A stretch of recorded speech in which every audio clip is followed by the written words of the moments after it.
Fakta baru hubungan Tamara Tiasmara dengan Yuda Arfandi. Ternyata Tamara menerima perlakuan kasar dari Yuda Arfandi. Di tengah bergulirnya kasus kematian Dante, kini terungkap fakta baru terkait hubungan Tamara Tiasmara dengan Yuda Arfandi alias Ya. Ternyata Yuda Arfandi kerap berperilaku kasar ke ibunda Dante tersebut. Hal ini diungkapkan oleh sahabat Tamara Tiasmara belum lama ini. Sahabat Tamara Tiasmara itu bahkan menyebut ibunda Dante itu pernah diancam akan dihabisi nyawanya oleh Yuda Arfandi. Yuda Arfandi kini ditetapkan sebagai tersangka kematian Dante dan bahkan dijerat pasal berlapis lantaran terbukti tenggelamkan anak Tamara Tiasmara sebanyak 12 kali. Kabar penetapan tersangka ini pun turut ditanggap oleh sahabat Tamara Tiasmara, Kathy Indra. Dalam story Instagram miliknya, Kathy mengungkapkan fakta mengejutkan terkait hubungan sahabatnya dengan Yuda Arfandi. Diakui Kathy Indra bahwa Tamara menderita selama menjalin hubungan dengan Yuda, bahkan Tamara sampai kabur.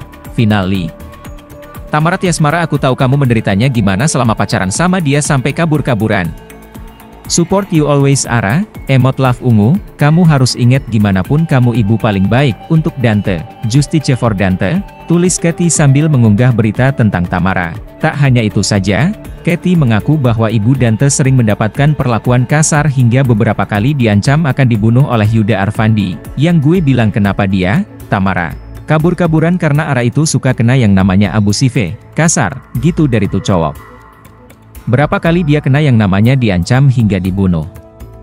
Gue yang tahu sama anak-anak lokasi yang tahu, jelas Kathy. Usai meninggalnya Dante, ternyata Tamara Tiasmara putus dari Yuda Arfandi. Tamara Tiasmara mengaku ia dengan Yuda Arfandi alias Ya sudah tidak lagi berhubungan setelah peristiwa sang anak, Dante, meninggal dunia di kolam renang. Hal itu diungkap Tamara sesudah Yuda Arfandi ditahan dan ditetapkan sebagai tersangka. Sudah enggak ada lagi hubungan, ujar Tamara di Polda Metro Jaya sebelum jalani pemeriksaan, Jumat, 9 Februari 2024. Tamara mengatakan, ia tidak lagi berkomunikasi dengan Yuda setelah anaknya meninggal dunia.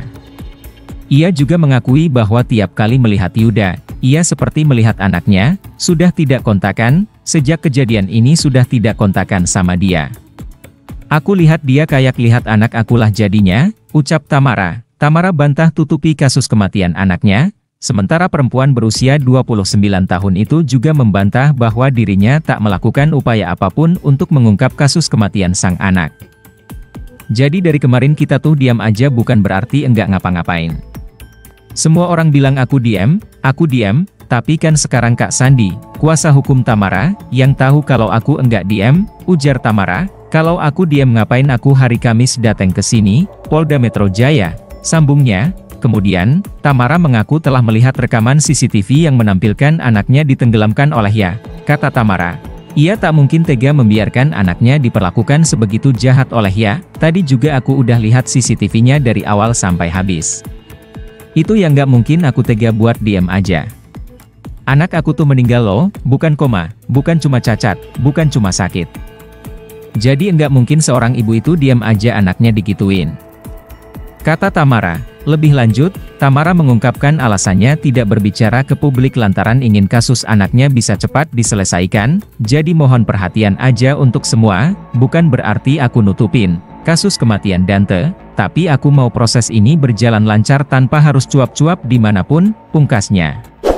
Tamara mengaku bahwa dirinya sama sekali tak menyangka orang yang dekat dengannya itu justru menjadi pelaku yang menenggelamkan buah hatinya hingga meninggal dunia. Ia berharap agar penyidik segera mengungkap motif Ya menenggelamkan anak sematawayangnya itu. Siapa sih ada yang nyangka, orang dekat jadi pelaku, enggak mungkin ada yang nyangka. Sekarang kita mau tahu apa motifnya, jelasnya, tidak sama sekali, melihat gerak-gerik mencurigakan pelaku, imbuhnya, Direktur Reserse Kriminal Umum Polda Metro Jaya Kombes Wira Satya Triputra mengungkap bagaimana tersangka Yuda Arfandi membenamkan Raden Andante Halif Pramudityo alias Dante, 6, ke dalam air. Menurut Wira, Yuda Arfandi membenamkan anak sematawayang Tamara Tiasmara tersebut sebanyak 12 kali di kolam renang. Wira menyatakan aksi Ya membenamkan Dante terekam kamera CCTV di lokasi kejadian. Di dalam rekaman tersebut, memuat adegan yang kurang lebih di mana korban ini dibenamkan kepalanya kurang lebih sebanyak 12 kali, ujar Wira di Mapolda Metro Jaya, Jumat, 9 Februari 2024. Dikutip dari Kompas.com, namun, Wira belum memberikan keterangan berkait kronologi peristiwa tersebut. Dia memastikan bahwa polisi bersama analisis digital Pusat Laboratorium Forensik, Puslab4, Polri dan Kedokteran Forensik bakal mengungkap detail kasus kematian Dante. Untuk tindak lanjutnya kami akan melakukan pemeriksaan terhadap beberapa ahli, untuk mendukung daripada pembuktian dalam kasus yang sedang kami tangani, kata Wira. Sementara ini, penyidik juga masih menunggu hasil pemeriksaan dokter untuk mengetahui penyebab kematian Dante. Penyebab kematian nanti akan disampaikan lebih lanjut oleh tim dari kedokteran forensik, imbuhnya. Untuk diketahui, ia telah ditetapkan sebagai tersangka dan ditangkap pada Jumat pagi. Penangkapan didasarkan pada bukti berupa forensik digital rekaman kamera CCTV dari kolam renang. Selain itu, penyidik sudah mengantongi hasil pemeriksaan forensik jenazah korban setelah proses ekshumasi dilakukan dan keterangan para saksi. Berdasarkan bukti yang cukup dan hasil gelar perkara, maka dasar penangkapan saudara Y adalah karena yang bersangkutan patut disangka atau diduga melakukan tindak pidana kekerasan terhadap anak, papar Kabid Humas Polda Metro Jaya Kombes Ade Arisham Indradi, tersangka Yuda Arfandi dijerat dengan pasal berlapis dalam kasus meninggalnya Dante.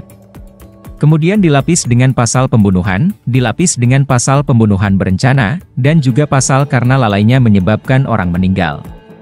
Dunia sebagaimana di laporan polisi awal, ungkap Ade, ia terancam dijerat dengan pasal 76C Yungto pasal 80 Undang-Undang Republik Indonesia Nomor 35 Tahun 2014 tentang perubahan atas Undang-Undang Nomor 23 Tahun 2002 tentang Perlindungan Anak, dan atau pasal 340 KUHP, dan atau pasal 338 KUHP tentang pembunuhan dan atau pasal 359 KUHP tentang kelalaian yang menyebabkan kematian.